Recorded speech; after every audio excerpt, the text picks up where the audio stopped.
I got a call yesterday, and Vincent said, "Hey, John," and that was Hay. So he's outstanding in his field again, making hay while the sun shines. Your dial is set correctly to usaprepares.com. This is your captain, John Ragan. I'll be sitting in today for Vincent, and I guess while we're talking about him, he will be hopefully back on the air with us tomorrow.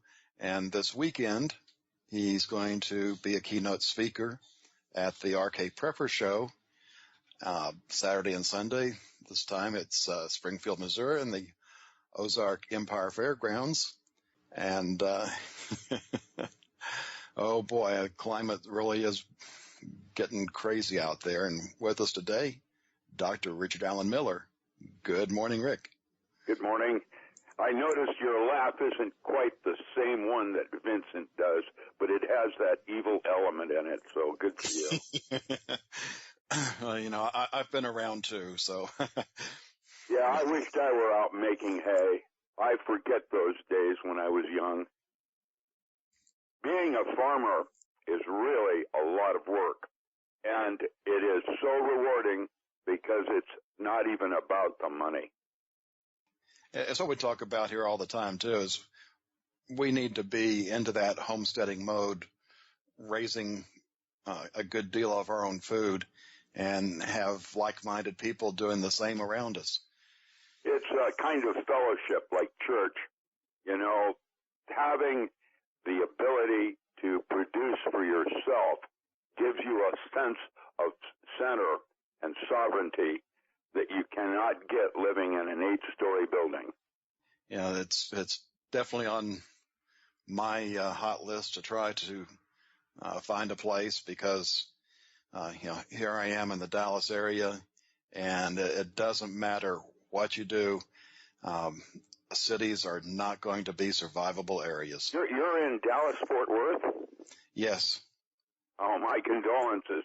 Good gosh. I thought you lived in Missouri. We moved last year. I see. Yeah. For a job work? You mean for work and things like that? Yes. Yeah. How's that all working out for you? Well, I thought so. You know, it's time to rethink who you want to be and where you want to be. It's time to figure that it's, you know, it's about joy and what is important to you. What's important to you, John? What do you want to do, really? If money were not a consideration, what is it that you would be doing? I'd be on an isolated island with my wife. What kind of an isolated island? Bikini, you know, or we're going to do some nuclear testing, or, you know, what kind of an island would you?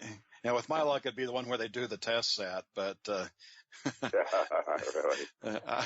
I'd prefer one more tropical where you've got, you know, year-round vegetation and lots of fish and animals that you can forage from. You realize that Hawaii will be one of the first places that ships will not go when the grid goes down. And the grid will go down. That will be what happens first. That's how you'll know the universe is changing, is that our grid is going to collapse. And when it does, it's amazing that it hasn't so far. If you don't have your water together, you're going to be part of FEMA. That's what FEMA was all about in the first place, setting up that first filter of catching people that can't get their water from municipalities. And I just wonder how long that's going to last, because if there is no grid, you know, the government doesn't have that much in the way of backup, especially for the people. Now, if you're part of Yeah, and the fault lines are such that if the grid goes down, how's that going to work with nuclear reactors? You know, I had Matt Stein on Friday, and we didn't even get a chance to get into that part of it. So there it is. The first and foremost of things you need to concern yourself with, water and the power that delivers it. I always like gravity myself.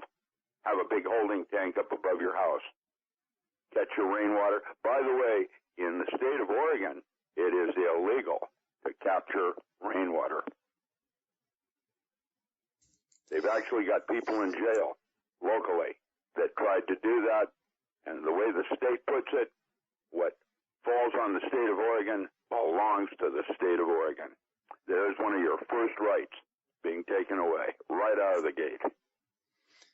Yeah, you know, with the push on carbon control that's coming, I wouldn't be surprised if Oregon's not one of the first states that, you know, well, it doesn't cost you to inhale, but if you want to exhale, you need to pay a carbon tax. And there goes our second part of it, because the methane hydrates in the ocean now, because of the ocean levels today are the same rise in temperature that brought on the Jurassic end. And here we are at 5 degrees above, and the methane hydrates are starting to dissolve and turn into gas. And as that, we're going to watch a heating ratio on the Earth that's unparalleled in any of the previous 5 epochs. And that will mean that this 6th epoch will possibly be the end one because of the grid and the nuclear reactors and all the rest of it going down into a big black hole. Now, all of this and my awareness of this has become to such an extent that I've become ill. It's making me ill, just posting every day on Facebook. And a couple of my readers have told me to lighten up, and they're correct.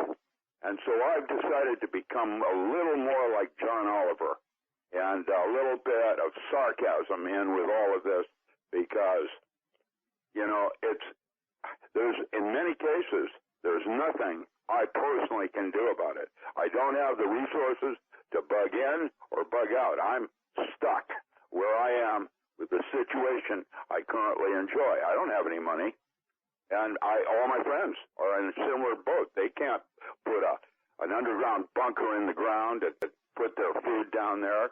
The Mormons and some of the Seventh-day Adventists have started some of that, but the types of collapses that I see in our economy and the rest of it, there's no way to protect yourself. You can't go down deep enough. You can't get far enough away. You know, everybody said that Brazil is where it's at, and a good friend of mine just sent me back an email saying, Brazil's broke. They're just in the same boat the rest of us are. It's global. It's time for some lightening up humor, because there's issues and situations that I have absolutely no control on, like the sun. So what I am going to do is realize that not only is my glass half full, it's darn well also refillable. So when I start singing and dancing, you can consider that a sign of the apocalypse. I'd love to see that one. That's great. What an image. And there's a reason I don't sing. I do everybody a favor. Oh, man. Me too. That's it. I gotcha. That's why I let Becky sing, and, I'll do things like, narration and things like that. But, how is Becky doing? Is she okay? Everything going to be okay? You don't know yet. Yeah, we're doing pretty good. And, right now things look decent. That can change at any time, however. Oh, yeah. That's the way that works. The single fate award. That's how bad my memory is. I can't even remember any of that. Dan Rowan and Dick Martin. And Dick Martin. There you go. Yeah. I miss those days of innocence. Yes, I caught the tail end of that myself. I grew up, and as, a young boy, I was looking at the space age going on in front of me. And, now being told it wasn't even real. Yeah. What does that mean? It's not even real. I read this article about a trip to Mars will cause enough exposure to radiation to literally cause brain damage. And it's so hard, just trying to figure out what the truth is. Yeah, and the Van Allen belt and what that means and what it does not mean. Actually, we have another Van Allen belt up there right now of plutonium and strontium-90 because of Japan. If you look at the Nuclear Emergency Tracking Center, NETC.com, Japan is lit up like a candle today. Thyroid epidemic in Japan is rampant. So small children with this increase in background radiation is quite serious. Just flying right now from Asia to LAX is semi-toxic.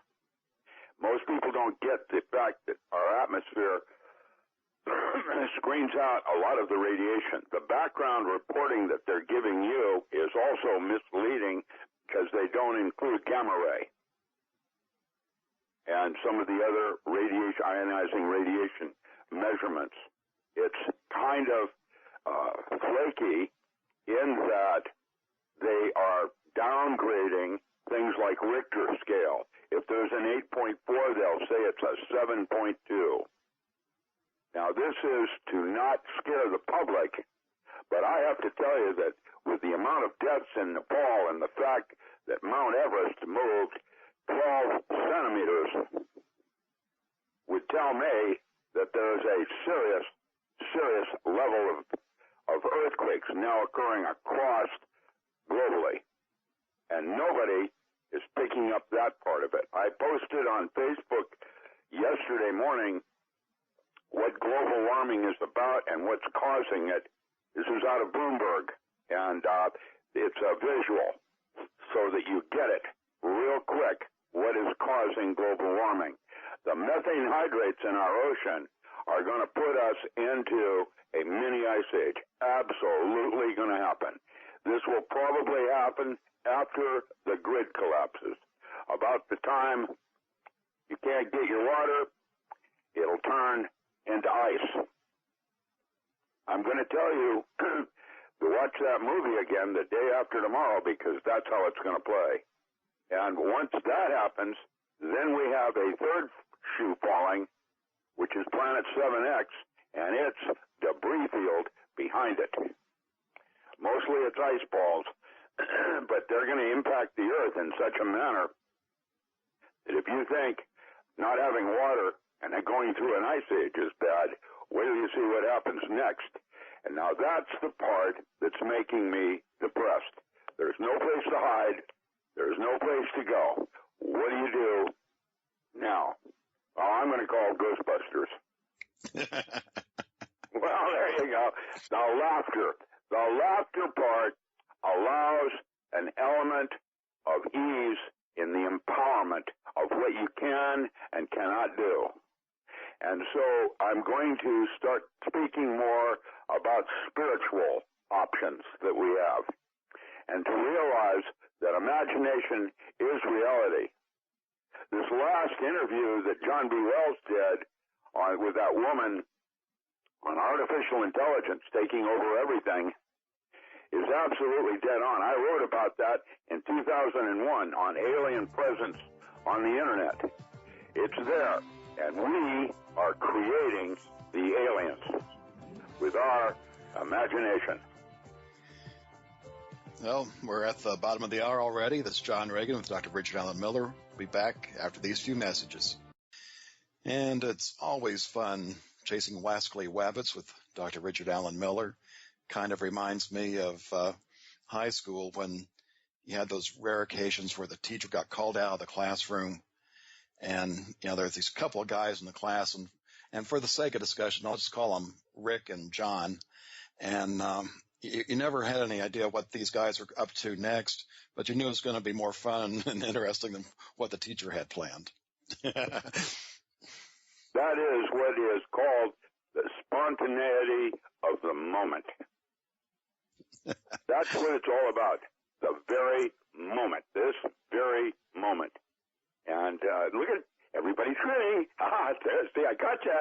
And there it is. Get you. Oh, that's Debbie Harry, the Man from Mars.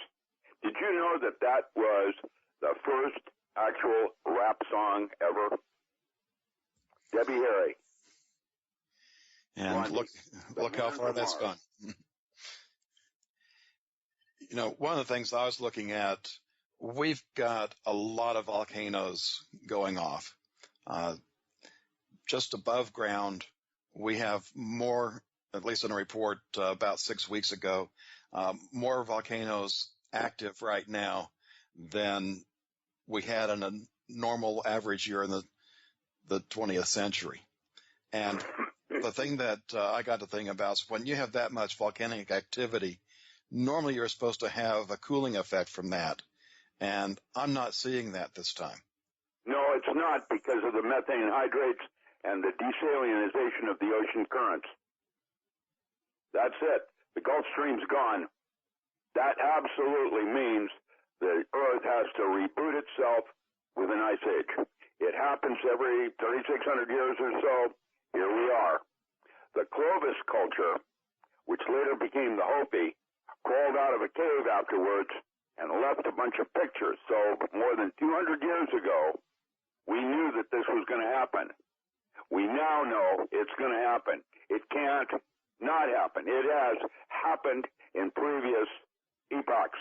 This is our sixth epoch. Here we are at the moment of the end. And it's a change of civilization. It's a reboot. We have an opportunity. It doesn't have to be a bad thing. One of the things I'm going to do as a video is I'm interviewing a specialist, a Seventh-day Adventist, who is an expert on the moment of death and what happens next. And then I'm going to interview Eben Alexander, a friend of mine I spent a couple of weeks with last year in the jungles, who wrote a book called Proof of Heaven. And then I'm going to end it with some quotes by Kubler-Ross. There's something more going on here. And the Hopi have songs and dances. That's called medicine. Their tradition and their legends, the history of it. And these Clovis, when they came out of the caves, have pictures of Planet 7X coming through. That's what's going to happen. It will be a pole shift. How bad a pole shift? Nobody knows. Bert Bolin, Dr. Bert Bolin, University of Stockholm, Sweden, has a Nobel Prize in geoastrophysics and had students like George Wheeler and others, John Wheeler, that did geoelectrodynamics and the way the Earth works. And we are at the end of an epoch where we're going from Atlantis into Greece. I have recently been approached by military to do a study on the concepts of sound and dance movement and how it changes space-time from a previous epoch's technology. This is what the Nazis were interested in, and the idea of how sound can move giant stones into pyramids. I think, by the way, that these pyramids on Mars that just came out in the recent tabloids, I think is going to be a hoax. I don't know that, but it's always a bunch of disinformation around stuff that's real. The Nazis were always interested in technologies from previous civilizations like ours. And right now, there is one we're studying where you can use movement like the whirling dervish. And the fourth of 5 stages of their dance is exactly the same cadence geometry as a rodent coil. And I'm going to be speaking about that in mid-July at the Psychotronic Conference in Chicago. There'll be people there like Bearden and others that are famous in this area of psychotronic research, and I'll be talking about the non-local mind. My new book is finished. I don't have the money to put it to press yet, but I certainly can go out and promote it. You know, talking about Planet X, you know, Google Sky had an area of the sky that was blacked out, I saw that. I have vetted that. It turns out it's coming from the wrong direction. It isn't 7X, but the way Mike Harris and others, Duncan Rhodes at Nexus Magazine put it, my goodness, look at all the extraterrestrial activity we're now enjoying. I wonder what it all means. Right. I was looking at that, and what they had there was from 2007, and it was basically between Taurus and Gemini. And I understand the real one's actually coming more from the direction of Virgo. So we have a lot of activity going on right now, and it is going to affect the sun. And what does affect the sun will absolutely affect the Earth because it's a hologram. There was another number I came across that I wanted to run past you. I read where there's something like 3 million undersea volcanoes. Do you know if that's an accurate number? It's happening out here on the coast of Oregon, off Crescent City. That one right now, when FEMA went through last year and said their lecture topic was called, quote, the big one. It's an 8.4 that will drop the coastline of Oregon, Washington, and California. And they're all underground volcanoes going off right now in what is called the Ring of Fire. There's a lot of activity because of what the sun is doing. And if you don't think that that's not melting the methane hydrates, and what those are going to do is raise the global temperature up to almost 10 degrees, twice that started the Jurassic end. We're in for a big show. And it is not the end of man per se, but it is the end of one form of civilization and way of being. Now, I don't know what it all means yet.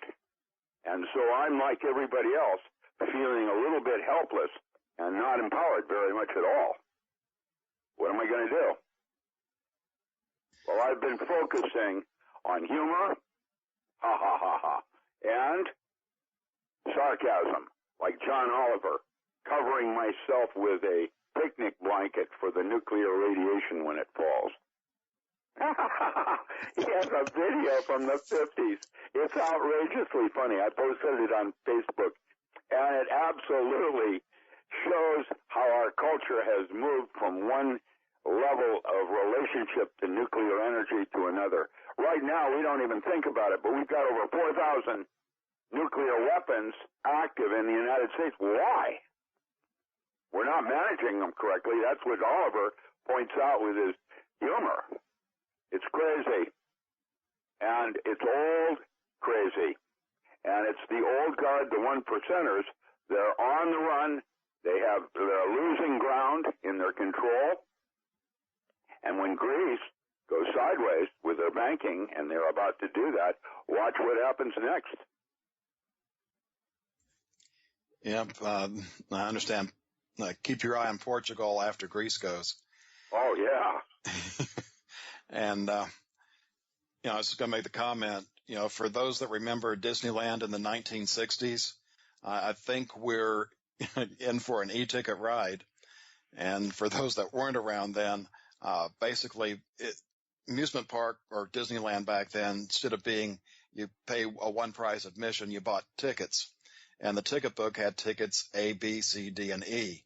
And the really great, cool rides were the e-ticket rides. So you've been to Disneyland. I can tell. A long time ago in a galaxy far, far away, Yeah, in a faraway universe. Yeah. I also wanted to ask, in your researching, because I know you did all kinds of things in the Northwest there, did you ever come across anything about the reported pyramid in Alaska? I saw some of that. I never gave it much thought. There are pyramids in North and South Dakota. Again, part of the original Clovis cultures prior to the Hopi. And it's interesting because the Hopi songs and dance and their concept of dream time would suggest that dream states and REM sleep are more real than consciousness. And they talk about the memory of Nibiru and aliens and all of it in their culture. And that goes back 3,600 years.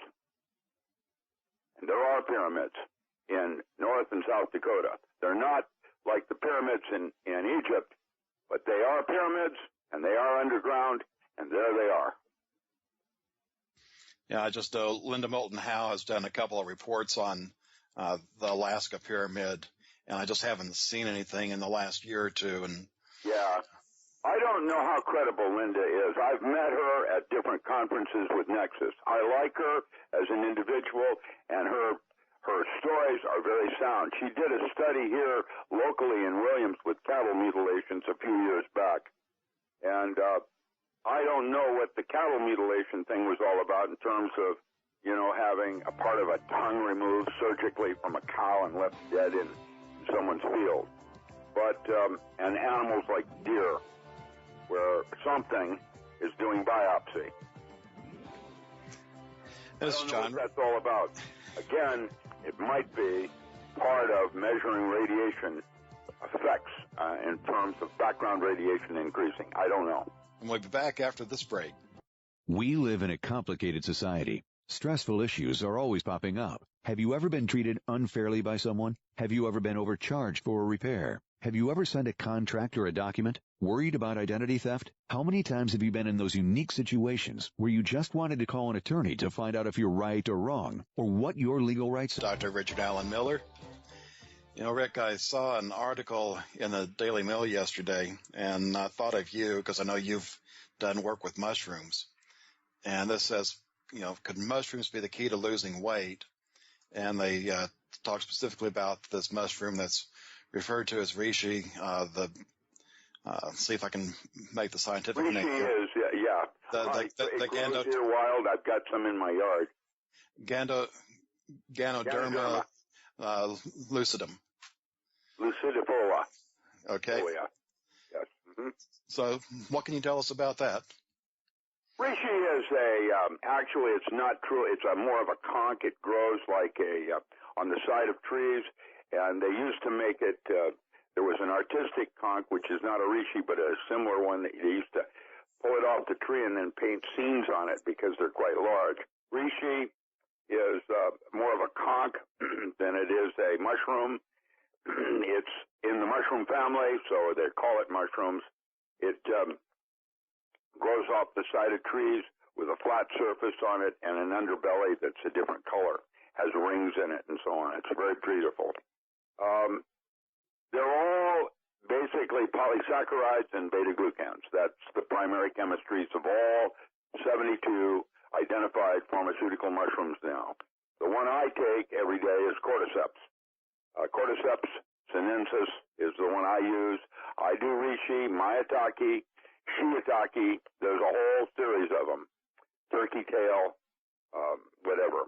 They all have a diversity of beta-glucans and polysaccharides, and maybe at the first of the hour, if you want to pick this back up, we can get into the chemistry of how they might help you lose weight.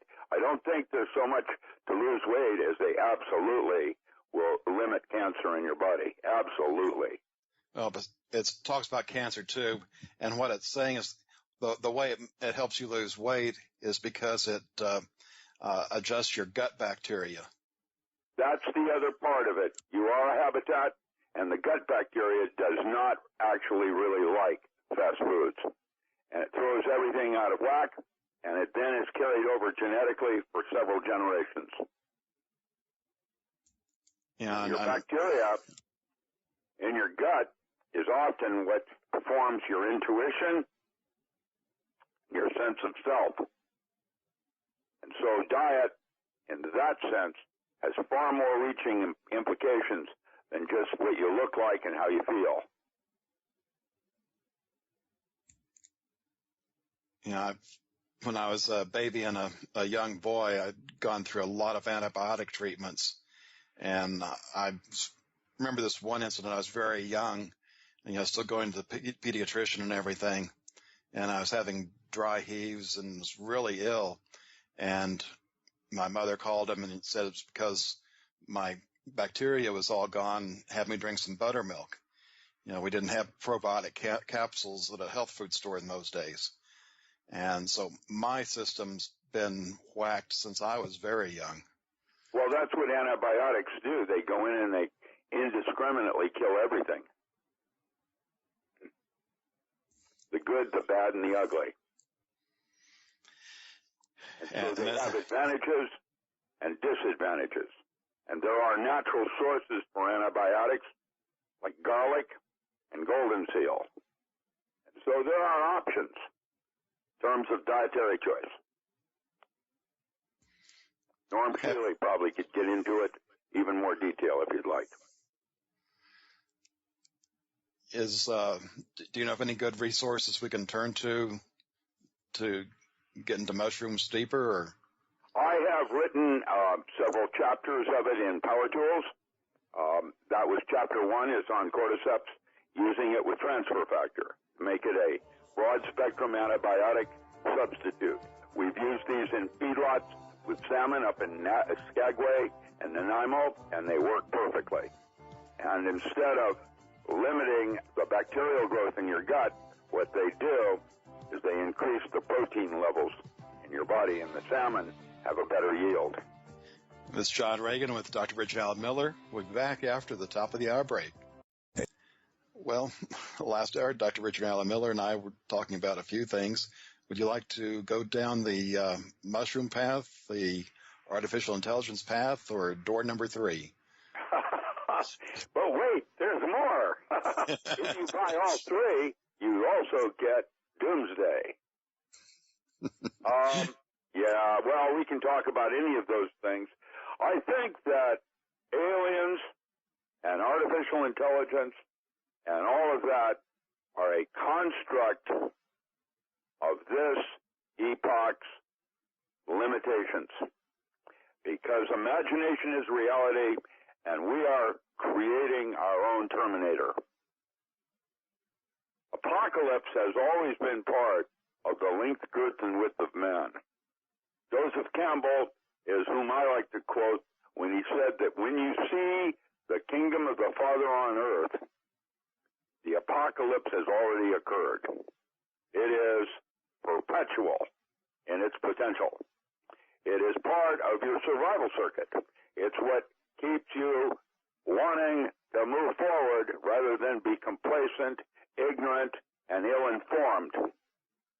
And so here we are at the end of times, watching the big show as it orchestrates in your personal fee. None of this is real. More likely than not, I am not real. The only thing that's real is your hallucination of me talking to you. And that's because at our level of awareness, imagination is reality. And that's why we have a responsibility for the thoughts we choose to entertain.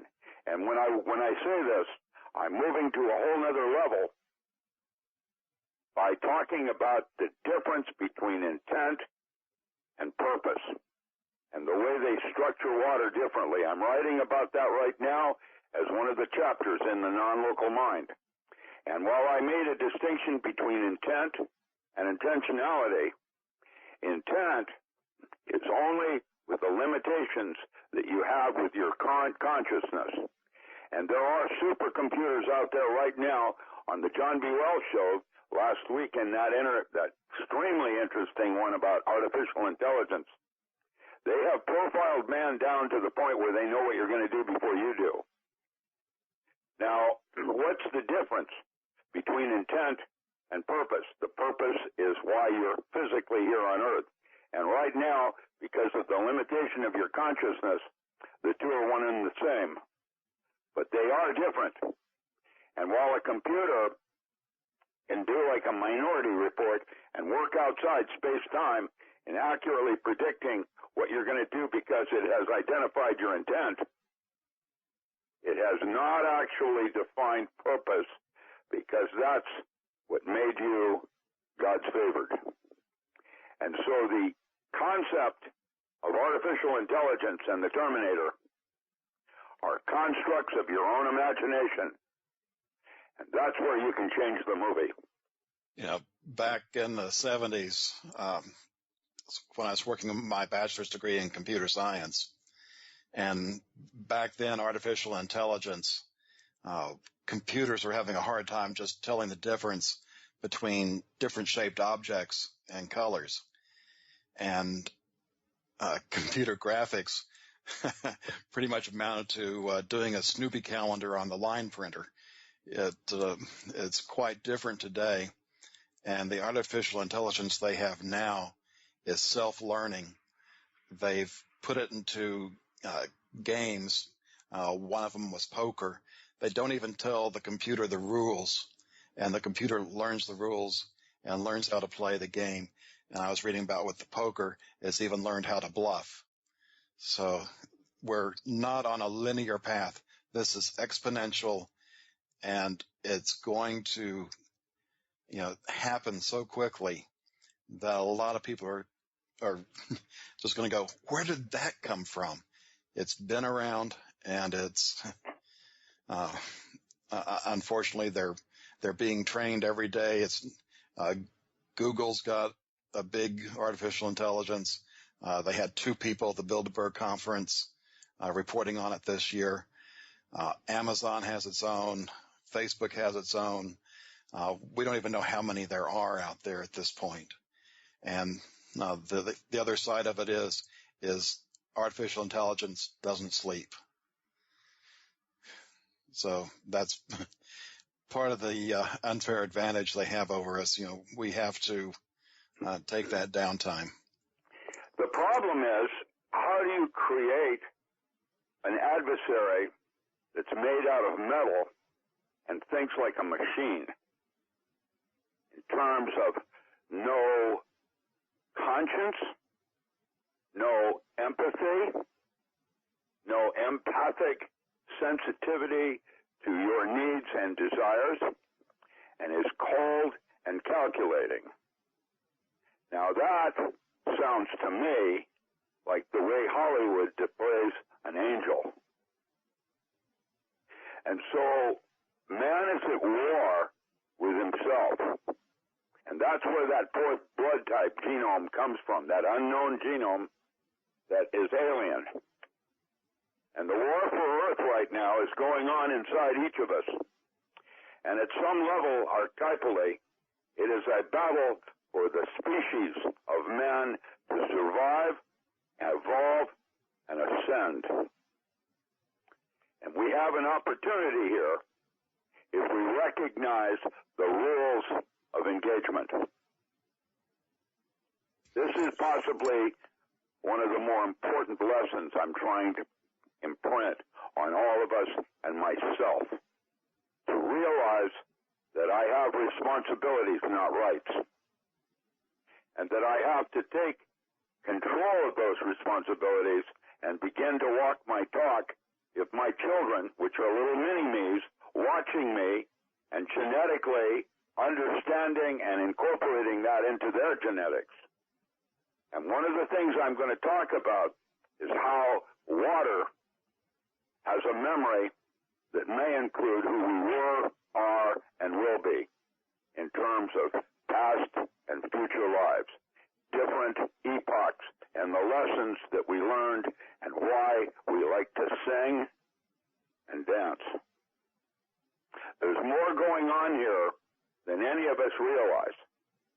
And when you realize that Mexico, I've been to Mexico, southern Mexico, I have seen ruins that are more extensive than New York City, higher technology than New York City, buried under dirt from a previous epoch. How does this all work?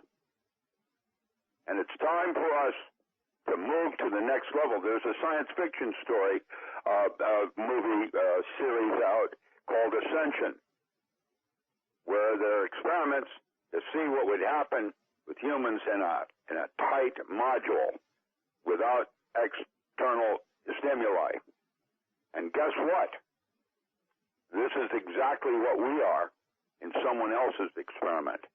You can assume that any alien that comes here to visit us, you're somehow related. You can assume it. That's how it works. And life forms have many, many different sizes, shapes, and forms. You can't even recognize mycorrhiza in the soil or the aggregate of complexity in your gut. As above, so below. Your gut is a galaxy of life forms finding balance like a galaxy would. There's more going on here than you realize. And the associated freedoms, degrees of freedom, are unlimited. I know string theory says there's 10 of them and an 11th interconnection. I think there's something even more going on than that. That's just, it's hard to even imagine what 6 degrees of freedom would actually mean, when 5 degrees of freedom would suggest sliders, that anything you are existing in any and all forms, including female. Androgyny and that relationship to self has a face that you can't even understand yet. And so that's what we're in, is this moment of discovery. And I am excited about it. I'm not going to allow myself to get sick. I'm going to flower instead. I've chosen that path. The glass is half full, and when I drink it, I'm going to refill it.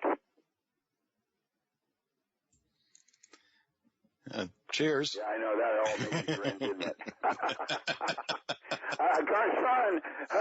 Garçon, more absinthe here, please.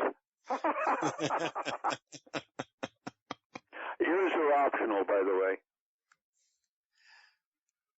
By the way, you're also supposed to mention, John, Richard Allen Miller books can be found at oak-publishing.com, because I am a starving artist, and that is my only source of income, is by selling my books.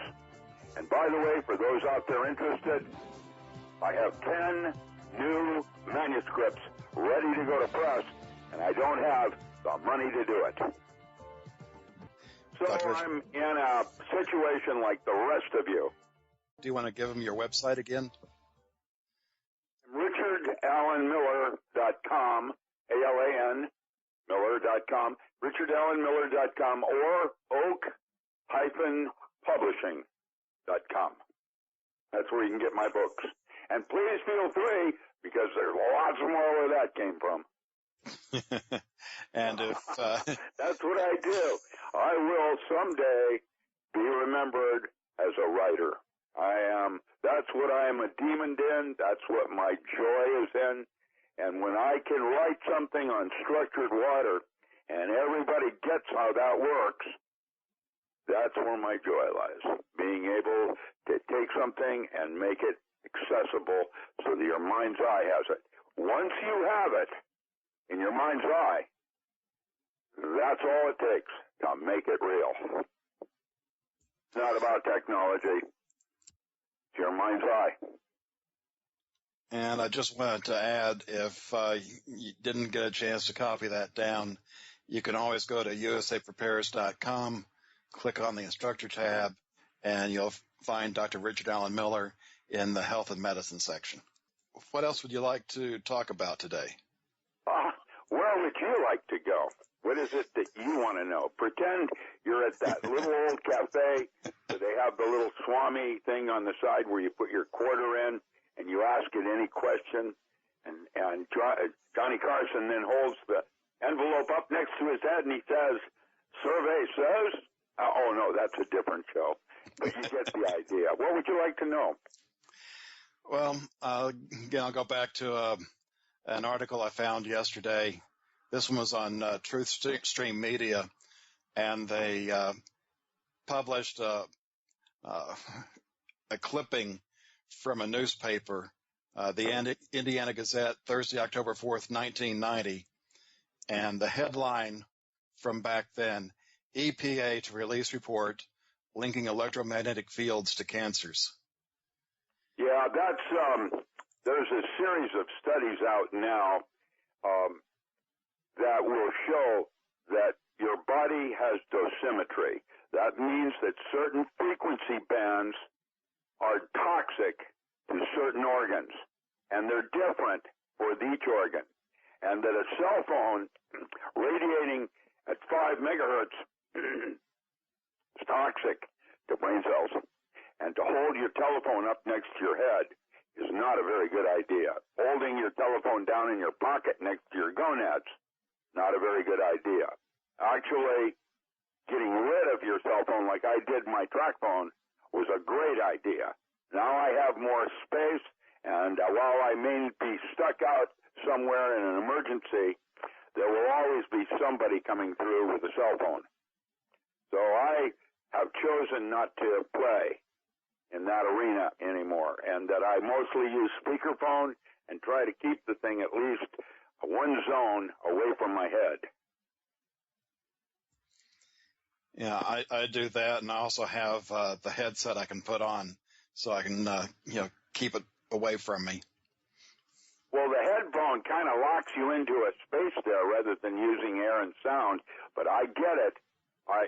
Even though it's minor and it isn't the same as the radiating of a cell phone going to a tower down the street, it's still electromagnetic fields like a sleeping blanket. It does have limitations and toxicity.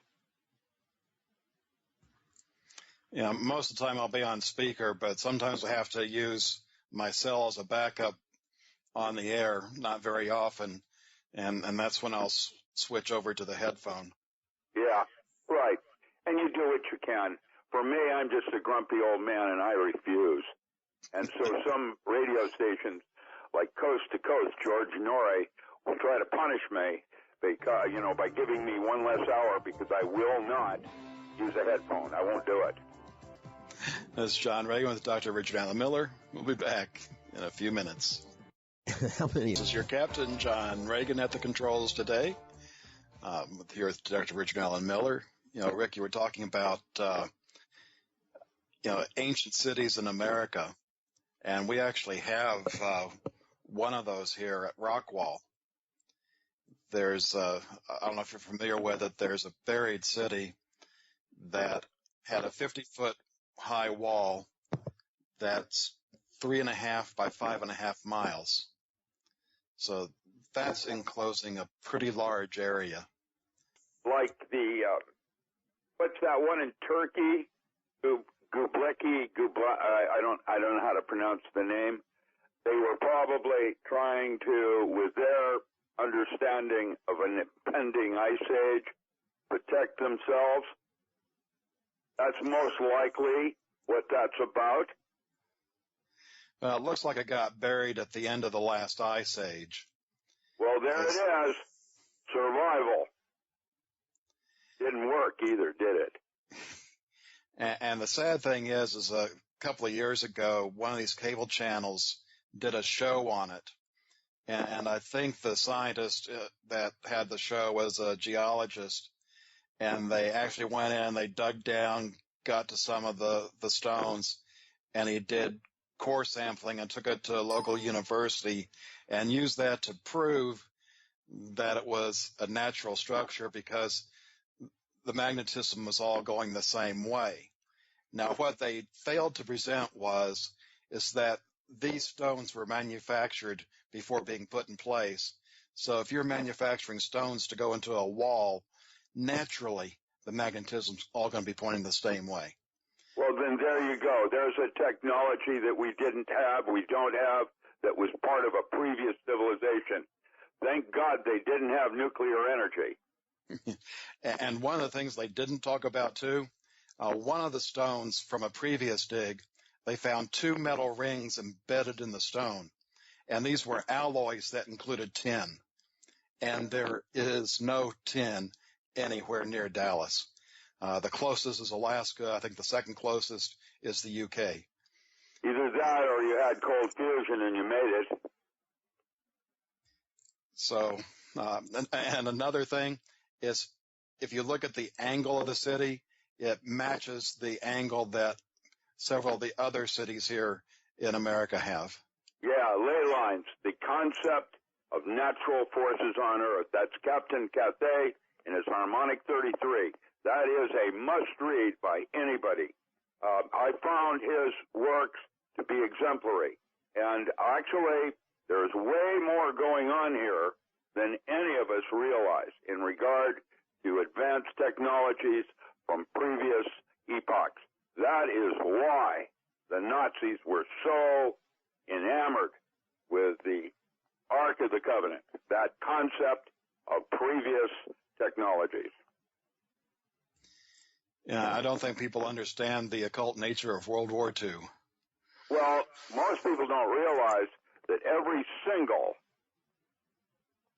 element of our society has an occult element. It has, since recorded history. In Europe, magic was reserved for the ultra elite of Europe for centuries. And I got creeped out when I saw this video of a bunch of scientists doing ghost dance, trance dance on the platform of CERN, trying to bring about biblical prophecy. Now that is creepy. Yeah, that just creeped me out too. There is more going on here than any of us realize. And that's one of the reasons why I have rearmored myself with the Eye of Agamotto. It was my great-grandfather's. It's been handed down for generations. Approximately 15 years ago, I gave it to my daughter. And then recently, when I had to do a radio show against Simon LeBeau and Aquino, the Temple of Set and the Church of Satan inside the U.S. Army, I felt it was time for me to rearmor myself with my own magical talismans. And that's one of the reasons I'm now as strong as I am, because I recognize what's what and who's who. The Bohemian Club and some of these other related things like the Bilderbergers, I don't know if you saw that last week, but they had a big picture of the Bilderberger building with 3 UFOs over it. What's that about? There's more going on here. I don't understand it all. I know that I don't know. Yeah, the more I learn, the more I don't know. Common cliche. It's true. Knowledge is illusion. Truth, the unknowable, can only be experienced. And that's the moment and right now. That's where truth lies.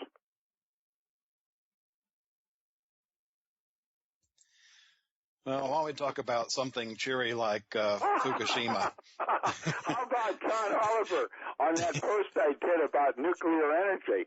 That's a creepy one that's got a lot of humor to it. I love John Oliver.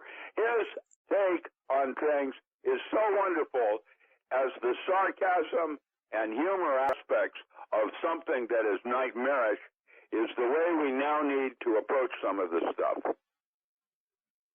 We have a responsibility, and humor is possibly one of the more important paths on the tree of life. It is the one that connects the male and female side at the very top, where the two paths to God are the hermit and the lovers, which is basically you do it androgynously or you do it with a partner, a reflected internal part of self in the external world, a mate. And the path that connects them in the Sea of Karansan or the abyss is humor. Gotta laugh your way through this thing. Well, it takes an edge off the thing and puts it in a more correct context. Your glass is actually quite full. It's not half empty or half full. It has been filled to the brim, and you simply cannot see the other side of it. Or in the vein of the Matrix, there is no glass. There you go. There you go. That part is what containerizes water and led to Babel. I was reading an article where, we're not getting a lot of good information out of Japan. And we're not getting any information out of Japan. What are you talking about? Not good information, any. This one said that they had detected cesium radiation levels of 919,000 becquerels per square meter in Tokyo, which is almost twice as high as the 500,000 limit that's in the permanent dead zone evacuation limit at Chernobyl. Yeah, let's not forget 3 Mile Island or Hanford. You know, a lot of the radiation that the West Coast is currently enjoying may be from Hanford. All of those Daiichi-like GE plants are all more than 20 years old, and they all leak. And you have how many of them on the Madrid fault line? That's crazy. And one of the things I've reported on, there's a sinkhole underneath a dam in Tennessee, and there's like 3 nuclear reactors downstream from that. I know. The TVA, the Tennessee Valley Authority, in Oh Brother, Where Art Thou, when everything went underwater. There it is. Read it and weep. It's time to turn the switch off. Right now. If you want to protest something, even before geoengineering and Fukushima, it would be our nuclear power. Right now, it is not efficient. They're talking about building more nuclear power plants. Why? And it's not just here. In India, they're talking about increasing nuclear power 14 times over the next 20 years. That's crazy. That is stupid. It doesn't make any sense, and it leads nothing for a 7th epoch to come back to. In other words, this could be the end of man because of this technology. And it's like you sit around asking the question, what are they thinking? And I think that's really the wrong question. It's what are they trying to accomplish? Because I don't think they're really that ignorant at that level. I think they've got plans. Mostly they realize that there are too many people on Earth. That is the prime directive. That is the mandate for, eliminating the population on Earth. And like geoengineering, it's not working. We're finding quantities of micro and nano aluminum in your brain. What do you think that's going to do to your awareness and decision making? America, across the board, across the hologram, starting with education and moving it to the foods you eat and the air you breathe. The aluminum in the brain is like shorting a circuit. That's what it does. Better living through chemistry. We're also seeing a great decrease in sea life in the Pacific. That's because of red tide and a whole bunch of other factors, most of which have to do with global warming. There's your proof. Red tide alone is what's killing off everything right now. And we're coming up on break. We'll be back with Richard and Miller in just a few minutes. Well, hopefully Vincent will be wrapping things up this afternoon, getting all the hay ready for his cows this winter. It's John Ragan. My website's thefinancialstateoftheunion.com. I have Dr. Richard and Alan Miller, oak-publishing.com. And we're down to the last few minutes, so we probably only got one Wesley rabbit hole we can go down. Sounds to me like we've got a warren of rabbit holes to go down and explore, where there's lots of sex involved. I was seeing, we got wildfires from California to Alaska. Yeah, it's a drought out here. Even my well is going dry here in Grants Pass. It's happening. I would recommend, as a last parting shot, I would recommend that all of you begin keeping a diary. That's how you form inner dialogue with yourself and get closer to your Lord. I do a diary every day. I think everybody should be. Everybody has a different language. Keep a diary of things that are going on, things that you realize, things that are changing. That's my advice. Thanks, John, by the way, for having me. I always enjoy working with you. Thanks. I enjoy every time I get a chance to talk to you too. It's we've lived in some different worlds, not the same one, but Fort Worth sounds pretty creepy. Come back home. Well, I had 2.5 years in the basement of the Pentagon working on the nuclear planning system, and that's where you really have to either have a good sense of humor, or I think some people, turn to drugs, because when you're dealing with nukes all week long, humor while taking drugs.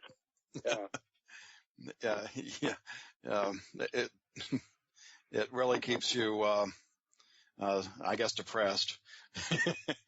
Jellos. All right, nice talking to you, John. Thanks for being with us, and hopefully, Vincent will be back